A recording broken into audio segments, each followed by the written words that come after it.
Tinnitus almost ruined my life. Go back and watch my old videos where it almost put me in the mental hospital. I couldn't sleep, and I couldn't sleep for like 4 days. I was stuck in fight or flight, and I basically didn't know what was wrong with me. I thought something horrible was happening to me.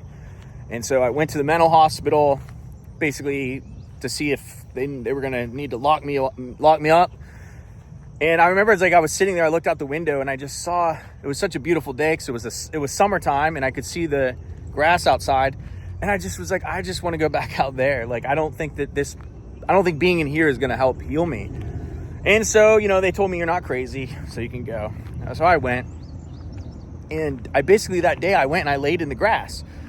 And then I just started to feel a little better.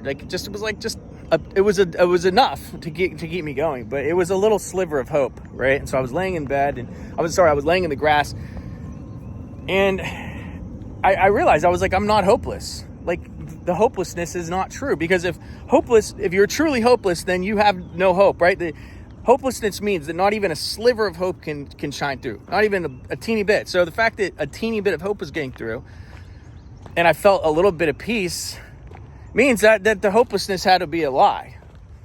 So, yeah, tinnitus caused immense amount of pain and suffering in my life for a very long time. But that wasn't the end of the story. As you can see, I went on to travel the world. I went on to live my dream life, man. Life just is so good. It's so awesome now. I don't know what happened, But, that if you're in a situation where your tinnitus is like insanely, it's causing you a great deal of suffering, man, you're not alone. Like, I've had the worst of it. I've been there. Like, I was there. I was in the trenches. I was on the edge.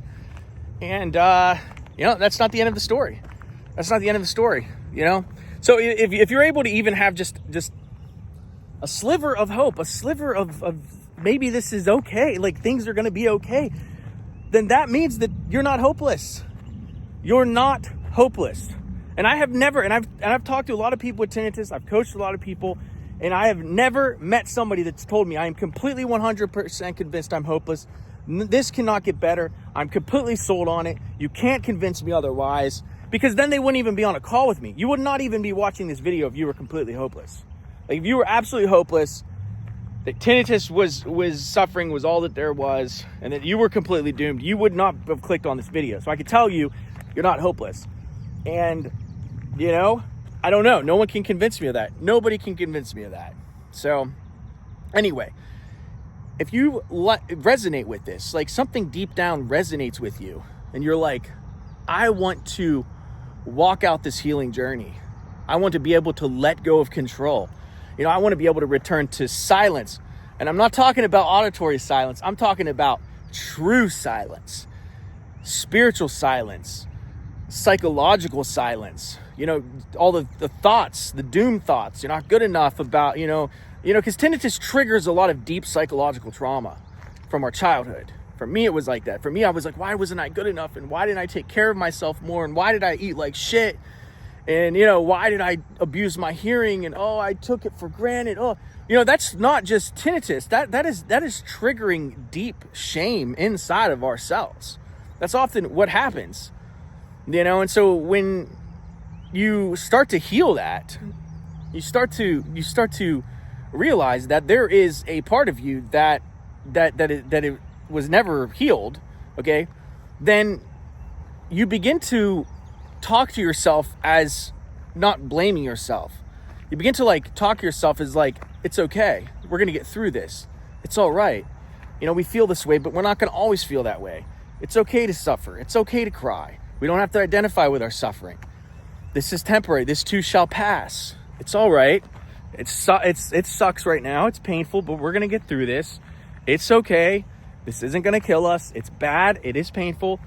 But you know what? There is a way through it. And you start talking to yourself like that, you start to heal much quicker, because you're giving yourself what you've always longed for, which is love and acceptance. And we seek it in society, but society's never going to give it to you. And we seek the very thing that we have always had, which we've always loved ourselves. You've always accepted yourself. You just forgot because society told you to seek it in other things. And so, you know, in society, we have to pretend that we're all okay when we're not. And so when you can just say, I'm not okay, I need some help, pick up the phone, give me a call, hit the link in the description if you want to. I'm not okay, but I'm not hopeless. That's the beginning of healing, man. That's the beginning of healing, because you're being honest, right? You're not faking it anymore. You're taking off the mask. You're saying, this sucks, this is painful, but I'm not hopeless. And I want to see where this journey ends. I want to see where this takes me. That takes courage. That takes courage. It takes courage to wake up every day if you're in tinnitus suffering and get up and live. That takes courage. So if you're doing that, high five, because that takes a lot of freaking courage. So I just want to make you feel good right now, because like if you're continuing to live, if you're continuing to click on videos, you're not hopeless and you haven't given up, and it's okay. Things are going to be okay. So anyway, I'm going to leave that there, but I'll talk to you later. Peace.